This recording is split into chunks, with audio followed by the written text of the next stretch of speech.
Gente, boa noite. Nós já vamos iniciar. Estou só uns minutinhos. Nós tivemos um probleminha aqui com a conexão e o Flávio já está entrando com a gente, tá bom? Quem puder já ir compartilhando com os amigos e grupos, nós agradecemos. Tá joia?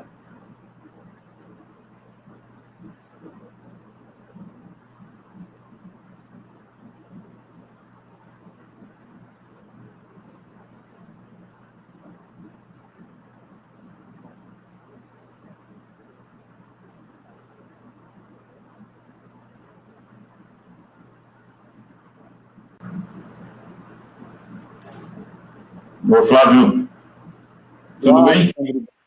Tudo bem, e você? Tudo jóia. Flávio, a gente já está começando ao vivo. O pessoal já está acostumado, uns 2 minutinhos, só para dar tempo do pessoal compartilhar. E aí você já pode começar o bate-papo com o pessoal aí, tá? Tá bom.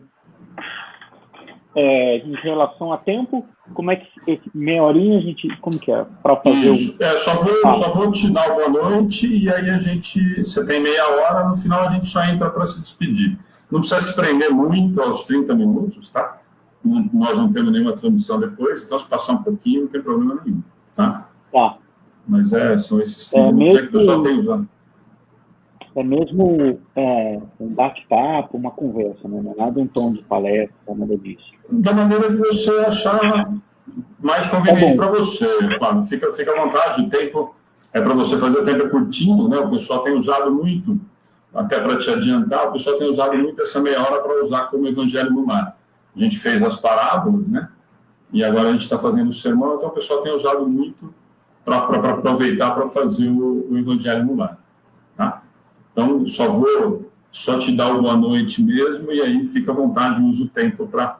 O pessoal está entrando, não se preocupa com os comentários, tá? A não ser que tenha alguma coisa que realmente você acha que vale a pena e você quiser aproveitar, mas a gente vai respondendo, o pessoal vai respondendo por aqui, tá bom? Tá. E, de novo, obrigado, né? A gente teve aquele problema outra vez, né? Sarou, né? Graças a Deus, passou o susto. Graças a Deus, e foi assintomático, graças a Deus. Então, que bom, mas é sempre uma alegria estar com a gente, você sabe disso. Eu que agradeço. Eu vejo a hora da gente poder voltar, né, e ter essa interação melhor e tal. Verdade, está fazendo muita falta, né? Mas, Flávio, obrigado de novo, aproveita o tempo, e aí no finalzinho a gente só volta para se despedir, tá bom? Combinado. Feito.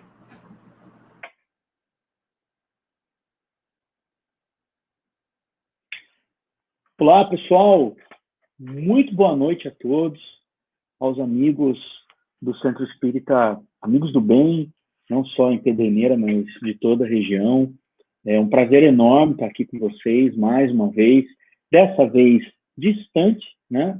Online, não mais presencial, por questões extremamente complexas que vivemos, porém, uma abrangência muito maior. A gente pode chegar a muito mais casas, a gente pode ter uma interação melhor, né? E com grande desafio hoje, dar sequência nesses estudos do projeto Sermão do Monte. Na noite de hoje, nós vamos dar sequência à segunda fala de Jesus. Eu vou explicar já isso. Eu acho muito importante, porque hoje é uma oportunidade única a gente poder deixar claro que a doutrina espírita faz uma leitura mais profunda, mais espiritual, mais científica de toda a passagem de Jesus. E essa contribuição que eu quero trazer hoje para vocês é justamente nesse sentido. Como nós podemos entender essa passagem do Evangelho à luz da doutrina espírita, né? Então, todos nós hoje, nesse momento, vamos colocar os nossos óculos espíritas, né, para poder fazer essa leitura. O trecho que nós vamos comentar, ele está presente no Evangelho de Mateus, no capítulo 5, versículos de 13 a 16. Ele faz parte de vários comentários de Jesus, várias instruções do Cristo, que são conhecidas como os Sermões do Monte, né? O trecho que nós vamos ler é a segunda fala. Primeiro, Jesus faz uma apresentação de toda a nossa problemática, de toda a forma como nós podemos nos encontrar ao chegar diante dele, né? Destroçados espiritualmente, perdidos, desiludidos.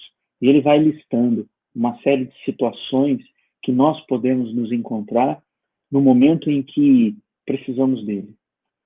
Depois que ele faz essa apresentação, nessa primeira parte, esse segundo movimento da fala de Jesus é o momento em que ele dá instruções espirituais, profundas, e que ficam marcadas por mais de 2000 anos. Não são instruções fáceis de serem lidas, porque elas contêm chaves interpretativas, e que nós vamos fazer isso agora.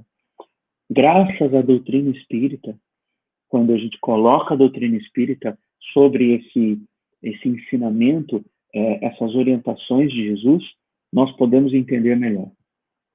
Então, diz Jesus, no momento em que ele deixa de apresentar todos os desvalidos do mundo e dizer que há esperança para todos nós, ele começa então a dar orientações. Jesus dá basicamente 3 orientações. E ele diz assim, nesse trecho: vós sois o sal da terra. Se o sal for insípido, com que se há de salgar? Para mais nada presta, senão para se lançar fora e ser pisado pelos homens. Vós sois a luz do mundo. Não se pode esconder uma cidade edificada sobre um monte. Nem se acende a candeia e se coloca debaixo do alqueire, mas no velador, na candeeira, e dá luz a todos que estão na casa. Assim, resplandeça a vossa luz diante dos homens, para que vejam as vossas boas obras e glorifiquem o vosso Pai que está nos céus. Muito bem. A partir desse momento, nós vamos deixar o Evangelho de lado. E agora a gente vai trazer a doutrina espírita. Como o Espiritismo pode nos ajudar a interpretar essa orientação de Jesus, esse comando que Jesus nos dá? É uma orientação espiritual profunda. Veja que magnitude é isso. Muito importante que a gente entenda. O mais importante espírito que já entrou no planeta Terra nos deixou uma orientação. Primeiro, Jesus elenca todas as situações que podemos estar e diz que há esperança para todos. Depois, Jesus explica como é que ele vai nos ajudar a sair de todas essas situações que estamos. Então, essa orientação de Jesus, ela pode ser dividida em 3 partes. A primeira parte é quando Jesus explica que nós somos o sal da terra. O que ele quis dizer com isso? Há muitas interpretações. A doutrina espírita tem, talvez, a mais justa.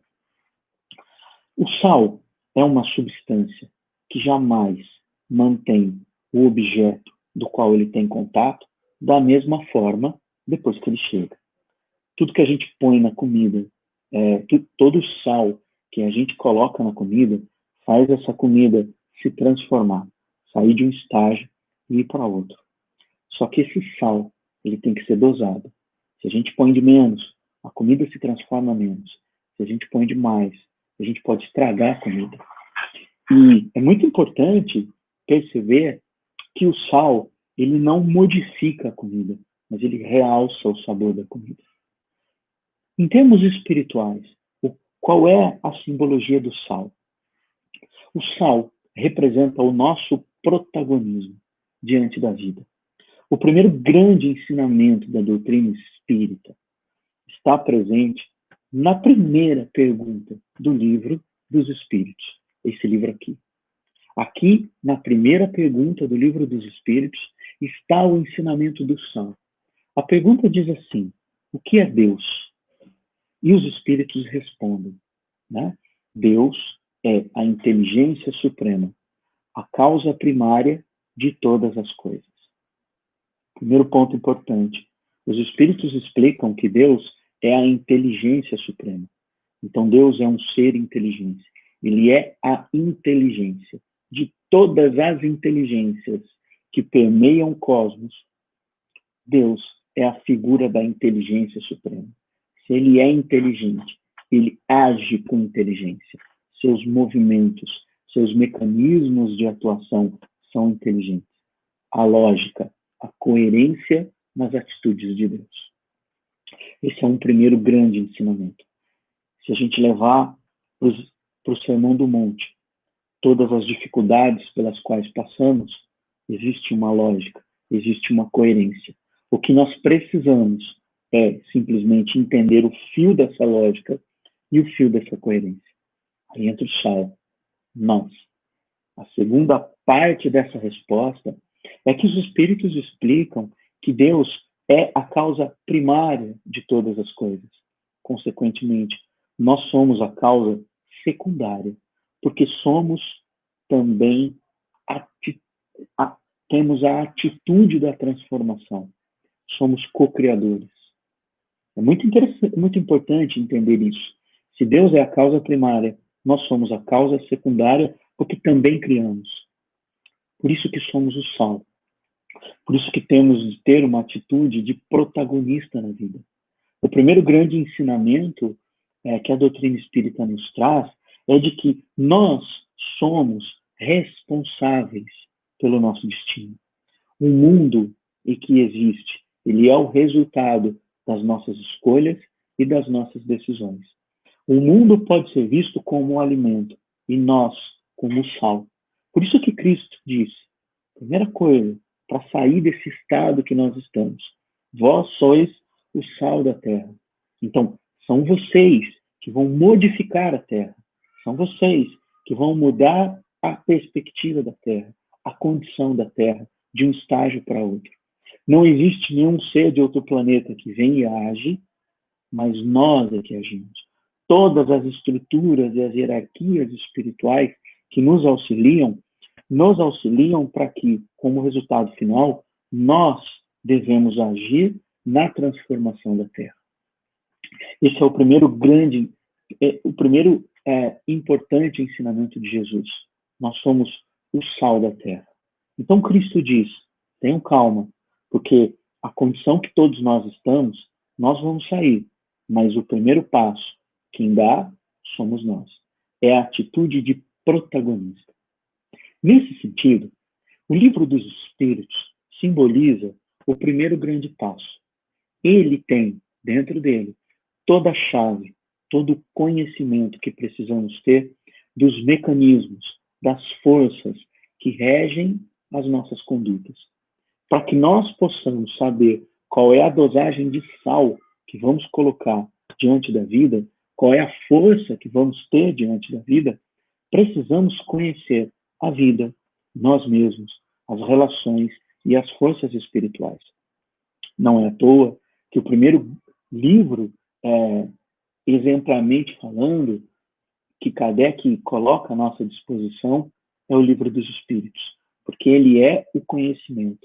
O sal simboliza também o resultado do nosso conhecimento. Quem tem conhecimento equilibrado, quem tem conhecimento pleno, consegue aplicar isso na vida, transformando a vida. Um bom cozinheiro sabe usar corretamente o tempero. Nesse caso, simbolizado pelo sal. Então, esse primeiro movimento do Cristo é: nós vamos sair dessa condição através das nossas atitudes, do nosso protagonismo. É uma lição importantíssima, porque ela é uma lição de responsabilidade, é uma lição de maturidade.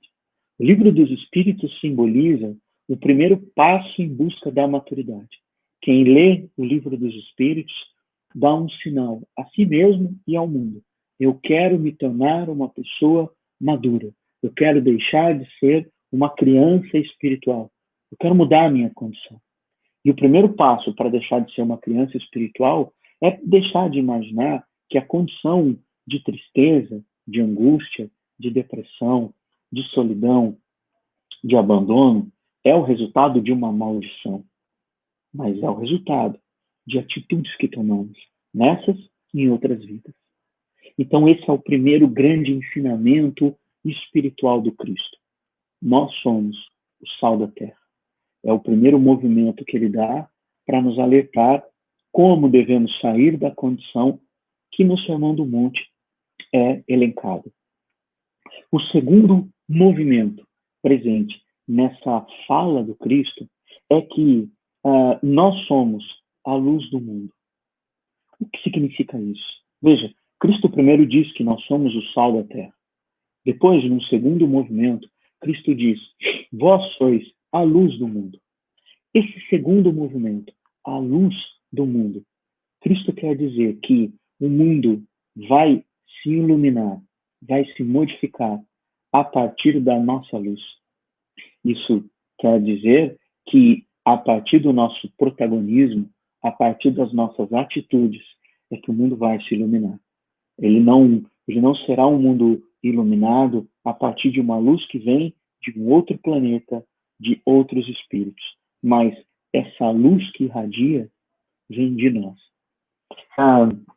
Acho muito interessante, eu fiz umas anotações que vão nos ajudar bastante. Essa luz é o resultado do primeiro passo.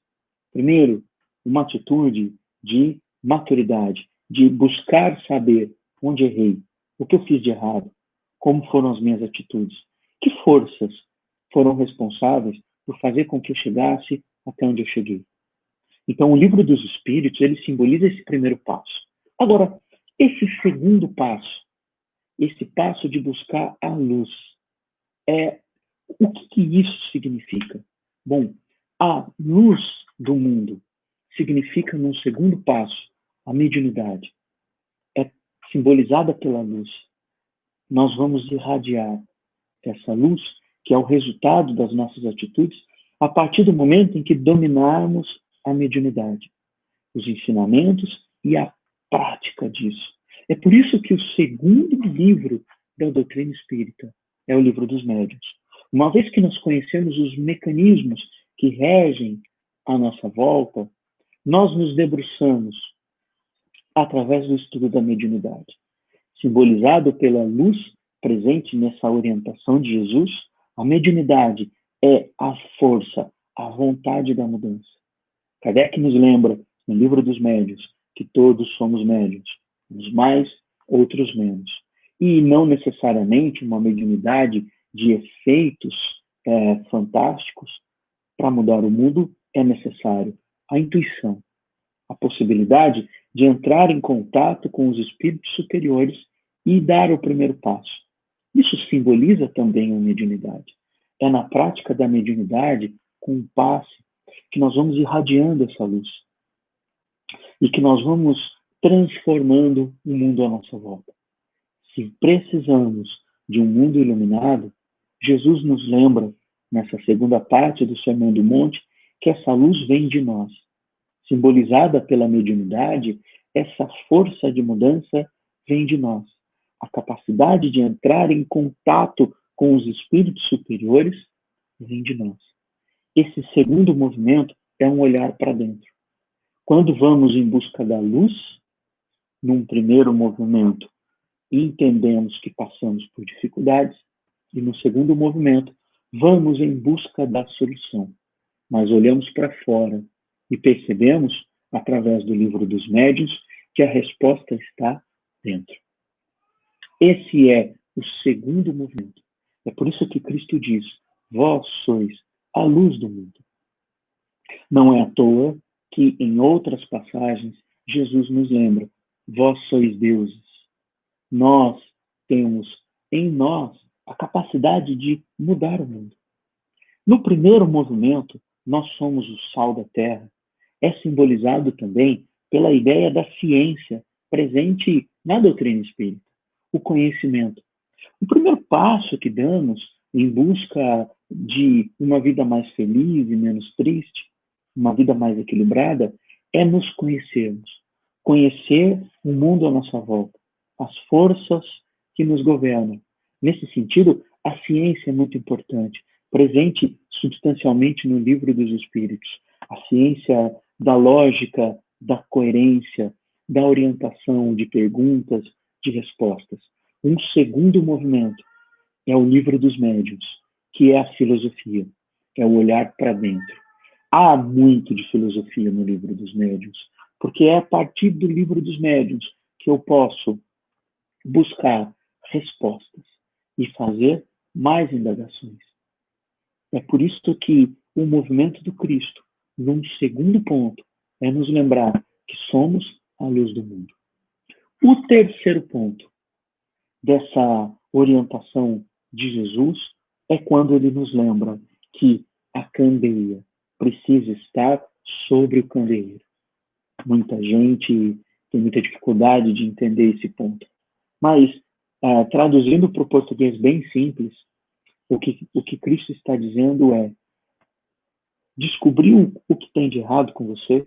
Descobriu como é que você tem que fazer para mudar? Então agora mude, transforme-se, pratique a experiência espiritual, ilumine do alto, tenha vibrações com o alto. A candeeira no alto significa que, uma vez que temos a luz, nós não vamos deixar embaixo, mas nós vamos deixar em cima, para que ela possa iluminar o maior espaço possível. Esse alto também pode ser visto como a nossa possibilidade de nos coligarmos com os espíritos superiores. É nesse ponto que entra a terceira grande revelação da doutrina espírita, quando Kardec desenvolve o Evangelho segundo o Espiritismo, que é o momento em que podemos, através dos ensinamentos morais de Jesus, praticar o comportamento que Jesus praticou e entrar em elevação espiritual. A nossa candeia, o nosso objeto que ilumina, ele vai clarear tudo, porque vamos desenvolver o nosso comportamento a partir do comportamento do Cristo. Esse terceiro ponto, eu gostaria de usar uns minutinhos para explicar a vocês. Muito interessante como o Evangelho segundo o Espiritismo nasce a partir do estudo de Kardec. Se vocês prestarem atenção no Livro dos Espíritos, ele tem uma lógica, uma sequência lógica de existência, que tem muito a ver com o nosso pensamento, né? Primeiro, eu questiono a minha volta, percebo as dificuldades que eu tenho, o questionamento da própria existência da divindade. Depois, o Livro dos Espíritos começa a explicar a nossa relação com o mundo espiritual. Ao passo em que os espíritos explicam a Kardec o desenvolvimento do mundo espiritual e a relação conosco e com os espíritos em outros planos, Kardec percebe que os espíritos indicam a ele que, se nós tivermos determinadas atitudes, vamos nos aproximar mais da felicidade e menos da tristeza. Kardec, então, elege uma palavra para isso, a moral, né? Ele explica que é conhecendo a moral espiritual que nós teremos a capacidade de identificar o que é bom do que é mal. É esse momento da luz, de irradiar a luz do conhecimento. E é claro, saber o que é bom e o que é ruim não é a mesma coisa de fazer. Então, Kardec, como um bom professor, ele diz assim: espíritos superiores, existe uma possibilidade da gente se aproximar do bem sem precisar errar tanto para isso? Porque, claro, quando a gente conhece o caminho, mas não pratica o caminho, nós vamos errando até aprender. Uma pessoa com 80 anos de idade, por exemplo, é uma pessoa muito experiente. Mas se ela, durante toda a vida, cometeu muitos erros, para chegar aos 80 anos de idade e perceber que agora ela não mais cometerá erros, há uma certa dose de frustração nisso. Mas eu precisei errar tanto para saber o caminho correto? Agora, no fim da minha vida, que eu não tenho mais um caminho a percorrer? Então, o que os espíritos superiores dizem a Kardec? Se inspirem em Jesus. Questão 625. Vide Jesus. Jesus é o exemplo moral que vocês devem seguir. Kardec, então, para e começa um processo de investigação em Jesus. Já que os espíritos superiores disseram que Jesus era o modelo, então Kardec começa a pesquisar Jesus para entender por que ele é um modelo. Pessoal, não vamos nos esquecer de uma coisa. A doutrina espírita ela é baseada em fé raciocinada. Veja, não bastou que os espíritos superiores dissessem se espelhem em Jesus, e Kardec cegamente acreditou. Não. Kardec pegou essa informação e foi tirar a prova. Kardec deve ter pensado, eu preciso entender por que Jesus é esse modelo. Então Kardec começa a tirar as cascas da imagem que se criou de Jesus no Evangelho. Por isso que esse livro chama, olha, o Evangelho segundo o Espiritismo. E não é o Espiritismo segundo o Evangelho. Então, nós analisamos o Evangelho à luz da doutrina espírita. Quando Kardec põe a doutrina espírita sobre o Evangelho, ele vai tirando cascas. Milagres e predições não nos interessam. Qualquer ser iluminado que tem manipulações materiais fazem o que muitos homens chamam de milagres. Então, qual é, para Kardec, o ponto divino de Jesus? Por quê que Jesus é o nosso modelo e guia? No Espiritismo, Jesus é o nosso modelo e guia porque ele é um exemplo de conduta moral. A gente pode dizer que, basicamente, Jesus ele tem 3 grandes qualidades. A primeira grande qualidade, Jesus, ele nos ensina pelo seu exemplo. Ele não ensina dando ordens. Repararam já? Dentro do Evangelho, Jesus ensina dando exemplo. Ele faz. E com os seus afazeres, com as suas práticas, com o seu agir, ele exemplifica. A segunda grande característica de Jesus, ele pensa no coletivo. Ele jamais pratica uma atitude que seja voltada ao individual, coletivo. Ele pensa sempre, essa atitude que eu vou tomar vai ajudar o coletivo? Terceiro ponto, Jesus tem uma qualidade impressionante de deixar para trás os erros e pensar sempre em como nós podemos nos modificar. Perdão inexorável de Jesus. Essas 3 qualidades fazem de Jesus um espírito tão iluminado que ele é capaz de sentir dor e não sentir raiva por quem aplicou dor nele. Como um exemplo da qualidade moral dele. Então, olha que interessante. Quando nós, espíritas, olhamos para Jesus, o que nós vemos é um ser espiritual, um espírito puro. E o que faz dele ser um espírito puro é que ele tem uma qualidade moral que é impressionante. É por isso que nós seguimos. É por isso que Jesus é o nosso exemplo. Não é porque ele faz milagre, não é porque ele tem olho azul, não é porque ele tem cabelo comprido, mas é porque ele é um exemplo de conduta moral. Gente, isso é ciência, isso é coerência, isso é espiritismo. É nesse ponto que entra o terceiro grande ensinamento de Jesus. Pegue a luz do candeeiro e eleve. Então, pratique os ensinamentos do Cristo e se eleve. Aqui dentro desse livro existem condutas morais de Jesus que, se nós praticarmos, nós vamos nos elevar. E ao final desse livro, Kardec traz preces. E essas preces são para elevarmos o nosso pensamento, pegar a nossa vela e levar para cima, para iluminar a todos. Veja, 3 grandes ensinamentos presentes nessa fala de Jesus. É por isso que todas as vezes em que nós olhamos para o Evangelho, precisamos olhar com olhos espíritas para entender o que está por trás. 3 grandes ensinamentos de Jesus, contidos nessa passagem do Evangelho. Para recapitular, primeiro, o sal representa o nosso protagonismo no mundo, a nossa responsabilidade. Precisamos ter muita responsabilidade como nós agimos, porque o que nós fazemos modifica o mundo. Nós espalhamos o sal no mundo e cada passo que damos, modificamos o mundo, para melhor ou para pior. Por isso que o primeiro passo do espírito é o passo da responsabilidade, do protagonismo coerente e maduro.